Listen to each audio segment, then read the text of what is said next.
I'm supposed to tell the story of Pastor Bob's salvation, and I wrote it down because I'm afraid I won't be able to tell it good. So here we go. I was raised in a Catholic home where my mother took us to church faithfully. But as a young woman, I never really thought about church or God. I started praying because my husband had been on unemployment for a while after leaving a very dangerous job. I was 6 months pregnant with our son. If there's anyone here this morning that's not a Christian, or like Dale, or like myself, hey, growing up a Pentecostal church, I got saved about 27 times. Man, I'd be in church, that preacher, when he preached, veins, he had veins in his neck, veins in his head, veins in his arms. I thought, he's going to explode. I better get saved, help him out. I found a job with Ralston Purina, and as Pastor Bob would tell it later, God put me with a Baptist preacher and a Baptist youth leader who talked about the Lord and scriptures to each other and to him all day long. They were Felix Burrow and Alan Wilcox. So to get back at them, he would tell them the dirtiest jokes he could, and they would just look at him as if to say, poor Bob. Man, Felix and Alan, they were talking to me about the Lord, and then when I'd tell them to leave me alone, they'd talk to each other about the Lord. I'm thinking, golly, you guys.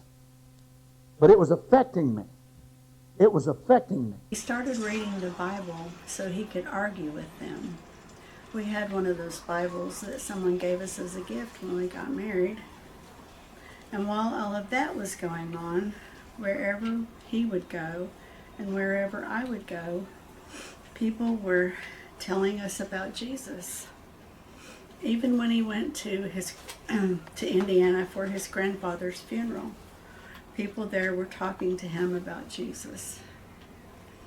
He finally mentioned it one day to me, and I told him, people are telling me too. Hey, he had to love me. I was a guy that would make fun of Christians. If a Christian song came on the radio, I'd kick the dash in to get it off. I didn't want anything to do with him, and everywhere I went, people were talking to me about the Lord. One day, he was reading the Bible, and he read about the widow whose son had died, and the funeral was passing by. Her son was all she had left, and Jesus stopped the funeral procession and raised her son from the dead. All of a sudden, he said, he realized the love and compassion of Jesus, and he went into the bedroom and asked Jesus to save him and forgive his sins. When I was 26, I accepted Jesus because of who he is and what I was, and I was saved. He said he didn't feel anything and wondered what to do, so he called his Aunt Sissy. She told him to turn to Romans chapter 10, verses 9 and 10. When he tried to turn to it, the Bible opened to that very page.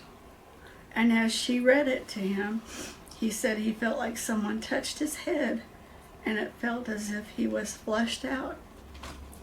And when that happened, he started laughing and crying at the same time. I got saved, and the minute, Will, I prayed that prayer, I was justified. I didn't have to go up and crawl up and down some steps or cut myself or do something. God said, I'll do what you can never do. I'll do it for you. And I was cooking fried chicken, and I didn't know that anything was going on until I heard my husband laughing and crying, and I had a spatula in my hand. And I walked slowly into the living room, and I said, are you all right? Everyone in here, there was a day you didn't know Christ. But then you heard that call from heaven and you said yes. So he told me that he'd been saved. And I said, how did you do that? And he shared with me how to be saved. And so I went into the bedroom and I asked Jesus to forgive me of my sins and to be saved.